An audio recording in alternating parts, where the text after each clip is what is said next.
அஸ்ஸலாமு அலைக்கும் வரஹ்மத்துல்லாஹி தஆலா வபரகாத்துஹு. அவுது பில்லாஹி மினஷ் ஷைத்தானிர் ரஜீம். பிஸ்மில்லாஹிர் ரஹ்மானிர் ரஹீம். அலிஃப் லாம் ரா தில்க ஆயாத்துல் கிதாபில் முபீன். இன்னா அன்ஸல்னாஹு குர்ஆனன் அரபிய்யன் லஅல்லக்கும் தாக்கிலூன். நஹ்னு நகுஸ்ஸு அலைக அஹ்ஸனல் கஸஸி பிமா அவ்ஹைனா இலைக ஹாதல் குர்ஆன் வஇன் குன்த மின் கப்லிஹி லமினல் காஃபிலீன். ஆமன்னா பில்லாஹ் ஸதகல்லாஹு மௌலானல் அலியுல் அதீம். சூரா யூசுஃபினுடைய ஆரம்ப வசனங்களை இப்போது நாம் கேட்டுக்கொண்டிருக்கிறோம். அலிஃப் லாம் ரா. இதில் உள்ள வசனங்கள் தெளிவான இறை வேதத்தின் வசனங்கள், கிதாபில் முபீன். நாம் இந்த இறைமறையை அழகான அரபி மொழியிலே இறக்கி வைத்திருக்கிறோம். நீங்கள் நன்கு விளங்கி கொள்ளும் முகமாக நாம் ஒரு அழகிய வரலாற்றை உங்களுக்கு எடுத்துரைக்கப் போகிறோம். இந்த குர்ஆனை உங்களுக்கு நாம் வஹி அறிவிப்பதன் மூலமாக. இதற்கு முன்னால் இது சம்பந்தமாக நீங்கள் தெரியாமல் இருந்தீர்கள், பராமுகமாக இருந்தீர்கள். நாம் தான் உங்களுக்கு இந்த வரலாறுகளை எடுத்து சொல்லியவாறு இருக்கிறோம் என்று அல்லாஹ் ரப்புல் ஆலமீன் சூரா யூசுஃப் அத்தியாயத்தினுடைய ஆரம்ப வசனங்களை பதிவு செய்கிறான். குர்ஆனை பற்றி கிதாப் முபீன், தெளிவான இறைவேதம் என்று கூறுகிறானே, இது மிக தெளிவான இறைவேதமாக இருக்கிறது. எது நல்லது, எது கெட்டது, எது பொய், எது மெய், எது ஆகும், எது ஆகாது, இவற்றையெல்லாம் பிரித்து காட்டுகின்ற வேதமாக இந்த வேதம் இருக்கிறது. வேதத்தை வாசிப்பவர்கள், படிப்பவர்கள், ஆய்வு செய்பவர்கள் எது நல்லதோ எடுத்துக்கொள்வார்கள், எது சத்தியமோ எடுத்துக்கொள்வார்கள், எது மெய்யானதோ அதை எடுத்துக்கொள்வார்கள். இது எடுத்த மாத்திரத்தில் அல்லாஹ் சொல்கிறான்.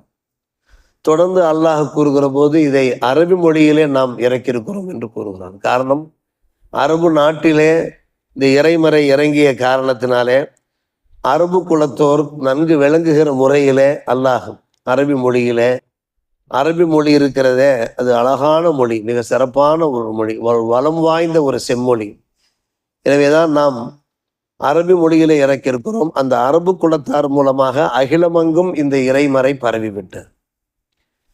எனவே குர்ஆன் அரபியா என்று சொல்கிறான். சொல்வதற்கு என்ன காரணம்? நாமும் அரபி மொழியிலே ஆழ்ந்த கவனம் செலுத்த வேண்டும். அரபி மொழி குர்ஆனை நாம் ஓதப்பழக வேண்டும். அரபி மொழி ஹதீஸுகளை நாம் தெரிந்து கொள்ள முயற்சிக்க வேண்டும். அரபி மொழியிலே பேச பயிற்சியும் எடுத்துக்கொள்ள வேண்டும். காரணம், குர்ஆனுடைய மொழி அரபு மொழி, சொர்க்கவாசிகளுடைய மொழியும் கூட அரபி மொழி. லஅல்லக்கும் தாக்கிலூன். இதை நீங்கள் புரிந்து கொள்ள வசதியாக என்று அல்லாஹ் சொல்லுகிறான். தொடர்ந்து அல்லாஹ் சொல்லுகிறான், அழகிய வரலாற்றை நாம் உங்களுக்கு எடுத்துரைக்கிறோம் இந்த குர்ஆனை வஹி அறிவிப்பதன் மூலம். இதற்கு முன்னால் உங்களுக்கு தெரியாது. குர்ஆனிலே பல்வேறுபட்ட வரலாறுகள், அந்த வரலாறுகள் மூலமாக கிடைக்கின்ற பணிப்படைகள் எடுத்துரைக்கப்படுகிறது என்றால், இதற்கு முன்னால் நபிக்கும் இந்த வரலாறு தெரியாது, நமக்கும் தெரியாது. அதான் வயின் குந்த மின் கப்லிஹி லமினல் காஃபிலின் என்று அல்லாஹ் சொல்லுகிறான். நமக்கு தெரியாது. அல்லாஹ் தெரிவித்ததின் பேரில் தான் நமக்கு தெரிகிறது. அல்லாஹ் தான் என்ன செய்கிறான், இந்த வரலாறுகளை நமக்கு எடுத்து சொல்லுகிறான். நிறைய இறை தூதர்களுடைய வரலாறுகள் எடுத்து சொன்னாலாம். அந்த வரலாறுகளில் யூசுப் நபி அலைஹிஸ்ஸலாமுடைய வரலாற்றை மட்டும் அஹ்ஸனுல் கஸஸ் என்று கூறுகிறான், அழகிய வரலாறு என்று கூறுகிறான். இந்த அஹ்ஸனுல் கஸஸிற்கு சில விரிவுரையாளர்கள் விளக்கம் தருகிற போது அஜபுல் கஸஸ் என்று கூறுகிறார்கள். ஆச்சரியமிக்க வரலாறு, வியக்கத்தகு வரலாறு என்று கூறுகிறார். காரணம், இதில் இருக்கக்கூடிய அம்சங்கள் இருக்கின்றனவே எல்லா அம்சங்களுமே நம்மை வியப்பின் உச்சிக்கே இழுத்து செல்கின்றன. அவ்வளவு வியப்பான வரலாறுகள் இதில் இடம்பெற்றிருக்கின்றன. இந்த வரலாற்றில் அல்லாஹ் ரப்புல் ஆலமீன் நபி யாக்கூப் அலைஹிஸ்ஸலாம் அவருடைய அருமை புதல்வர்களை பற்றி பேசுகிறான், அரசர்களை பற்றி பேசுகிறான், வணிகர்களை பற்றி பேசுகிறான், ஜீவராசிகளை பற்றி அல்லாஹ் பேசுகிறான். இதை தாண்டி அன்பான பெருமக்களே, சிறைக்கூடத்தை பற்றி பேசுகிறான், உறவுகளை எப்படி பேணுவது, உறவுகளை பேணுவதை பற்றி பேசுகிறான். இப்படி வரிசையாக அடுக்கிக் கொண்டே போகலாம். சூரா யூசுஃபினுடைய அந்த ஒவ்வொரு ஆயத்தையும் நாம் தப்சீர் செய்கிற போது இந்த உண்மைகளை நாம் இன்ஷா அல்லாஹ் நாம் பார்த்து கொள்ளலாம். இப்படிப்பட்ட பல்வேறு அம்சங்கள் அமையப்பட்டதாகத்தான் இந்த சூரா இருக்கிற காரணத்தினாலே இந்த சூறாவுக்கு அல்லாஹ் எப்படி பெயர் சூட்டுகிறான்? அஹ்ஸனுல் கஸஸ், வரலாறுகளிலே மிக சிறந்த வரலாறு என்று. என்ன காரணம்? இந்த வரலாற்றிலே சம்பந்தப்பட்ட எல்லோருமே ஒரு நேரம் வருகிற போது அவருடைய வாழ்க்கை ஒரு சுபிட்சமாக மாறிவிட்டது. யூசுப் அலைஹிஸ்ஸலாம் ஆரம்பத்தில் துன்பப்பட்டார்கள், பின்பு அவர்கள் மன்னராக திகழ்ந்தார்கள். அதே போன்று யாக்கூப் அலைஹிஸ்ஸலாம் அவர்கள் துன்பப்பட்டார்கள், கடைசி காலத்திலே அவர்களுக்கு நிறைய ஆறுதல்கள், சமாதானங்கள் கிடைத்தன. அதை தாண்டி அன்பான பெருமக்களே, அவருடைய அன்பு சகோதரர்கள் யூசுப் அலைஹிஸ்ஸலாம் அவர்களுக்கு எதிராக நடந்தவர்கள் பின்னால் அவர்கள் இறைநேசர்களாக, இறை நெருக்கமுடையவர்களாக ஆகிவிட்டார்கள். அதை தாண்டி ஒரு பணியால், அரசருக்கான ஒரு பணியால், மது பரிமாறக்கூடிய பணியால், அவர் ஜெயிலில் அடைக்கப்பட்டிருக்கிற போது யூசுப் அலைஹிஸ்ஸலாம் அவர்களை அணுகி அவருடைய பழக்க வழக்கங்களை, பண்பாடுகளை பார்த்து அவர் இஸ்லாத்தை தழுவி விட்டார். இதை தாண்டி அன்பான பெருமக்களை, எந்த அரசர் கனவுகள் கண்டு அந்த கனவுக்கான பலனை பல பேரிடத்துல கேட்டு சரியான முறையில் அந்த பலன்கள் கிடைக்காத காரணத்தினால யூசுப் அலைஹிஸ்ஸலாம் மூலமாக அந்த பலன்களை, சரியான பலன்களை பெற்று, கனவின் பலன்களை பெற்று ஆச்சரியப்பட்டு அவர் கடைசி காலத்தில் இஸ்லாத்தை தழுவி விட்டார். அந்த நாட்டு மன்னரே இஸ்லாத்தை தழுவி விட்டார். எனவே இந்த வரலாற்றோடு சம்பந்தப்பட்டவர். சொல்ல போனால் யூசுப் அலைஹிஸ்ஸலாமுடைய துணைவியும் கூட அவர்கள் என்னவாகிவிட்டார்கள்? ஒரு சிறந்த மூமினாக ஆகிவிட்டார்கள் என்றெல்லாம் நாம் பார்க்கிறோம். எனவே இந்த வரலாறோடு சம்பந்தப்பட்டவர்கள் எல்லோருடைய எதிர்கால வாழ்க்கையும் சுபிட்சமாக, சுகந்தமாக, ஆனந்தமாக அமைந்திருந்தது காரணத்தினாலே அஹ்ஸனுல் கஸஸ் என்று அல்லாஹ் பேசிக் கொண்டிருக்கிறான். அன்பு சகோதரர்களே, இந்த அஹ்ஸனுல் கஸஸிலே யூசுப் அலைஹிஸ்ஸலாத்து வஸ்ஸலாம் தம்முடைய வாழ்க்கையிலே சந்தித்த போராட்டங்கள் கொஞ்சம் நெஞ்சமல்ல. நிறைய போட்டி பொறாமைகள், கள்ளம் கபடம். இந்த கள்ளம் கபடத்தை எல்லாம் கடந்து வந்தார்கள், போட்டி பொறாமையெல்லாம் கடந்து வந்தார்கள். எனவே அவருடைய வாழ்க்கையே ஒரு போராட்ட களமாக அமைந்திருந்ததை அல்லாஹ் இங்கே நமக்கு விளக்கமாக சொல்லி கொண்டிருக்கிறான். ஒவ்வொருவருடைய வாழ்க்கையும் சில சமயங்களில் இப்படி போராட்ட களமாக அமைந்துவிடும். நாம் தான் பொறுமை காத்து அதை வென்றெடுக்க வேண்டும் என்று அல்லாஹ் ரப்புல் ஆலமீன் நமக்கு வலியுறுத்துகிறான். இப்படி பல்வேறுபட்ட விஷயங்கள் யூசுப் நபி அலைஹிஸ்ஸலாமுடைய வரலாற்றில் நமக்கு தெரிய வருகிறது.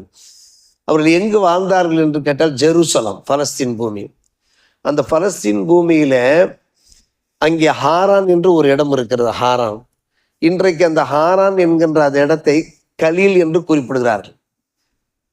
ஜெருசலத்திலிருந்து தென்மேற்கே 24 கிலோமீட்டர் தூரத்தில் தான் அந்த இடம் இருக்கிறது. யூசுப் அலைஹிஸ்ஸலாம் வாழ்ந்த அந்த பூமி இருக்கிறது, பலஸ்தீன் இருக்கிறது. எல்லாம் பலஸ்தீனை சுற்றித்தான் இறை தூதர்கள் அவர்கள் பணியாற்றிருக்கிறார்கள், நுபுவத்தை அவர்கள் எடுத்துச் சொல்லியிருக்கிறார்கள். யூசுப் அலைஹிஸ்ஸலாம் வாழ்ந்த பூமி அந்த ஜெருசலத்திற்கு அருகே உள்ளது. அவர்கள் வாழ்ந்த காலம் என்னவென்று கேட்டால் கிமு 1800 1910 வரை. 1800 கிமு 1800 1910 வரை அவர்கள் வாழ்ந்திருக்கிறார். யாக்கூப் அலைஹிஸ்ஸலாம் அவர்கள் ஒரு குக்கிராமத்திலே பிறந்தவர்கள். யூசுப் அலைஹிஸ்ஸலாமுடைய அன்பு தந்தை யாக்கூப் அலைஹிஸ்ஸலாம் இருக்கிறார்களே, ஒரு குக்கிராமத்திலே பிறந்து வாழ்ந்தவர்கள், வளர்ந்தவர்கள். நாகரிகம் இல்லாத ஒரு கிராமம், ஆனால் நாகரிகத்தின் தொட்டில் என்று சொல்லப்படுகிற இன்றைக்கு மிஸ்ர் பிரதேசம் இருக்கிறதே, அதை பற்றி ஆய்வாளர்கள் வர்ணிக்கிற போது நாகரிகத்தின் தொட்டில். கடைசியிலே அந்த காலத்திலே அந்த குக்கிராமத்திலிருந்து வெளியேறி மிஸ்ர் பூமியிலே அவர்கள் குடியேறி வாழ்ந்தார்கள் என்றெல்லாம் குர்ஆனிலே மிஸ்ர் என்கிற அந்த வார்த்தை வருகிறதை எடுத்த மாத்திரத்தில் அவர்கள் மிஸ்ரு அந்த அந்த மாநகரத்தில் அவர்கள் பிறக்கவில்லை, வாழவில்லை, வளரவில்லை. மாறாக ஒரு கிராமத்தில் வளர்ந்தவர்கள் ஒரு நகருக்கு வந்து அந்த நகர் மக்களுக்கு அவர்கள் சிறந்த உபதேசங்களை செய்து கொண்டிருந்தார்கள் என்றெல்லாம் நாம் பார்க்கிறோம். இப்படி யூசுப் அலைஹிஸ்ஸலாமுடைய வரலாறு இந்த முழு சூறாவில் நமக்கு முழுமையான முறையில் எடுத்துரைக்கப்பட்டிருக்கிறது. அல்லாஹ் ரப்புல் ஆலமீனுடைய நோக்கம் என்னவென்று கேட்டால், எத்தனையோ இறை தூதர்கள் அவர்களை பற்றி உங்களுக்கு தெரியாது, வரலாறுகள் தெரியாது, அதில் கிடைக்கின்ற பாடங்கள் தெரியாது. நாம் தான் உங்களுக்கு தெரிவித்துக் கொண்டிருக்கிறோம்.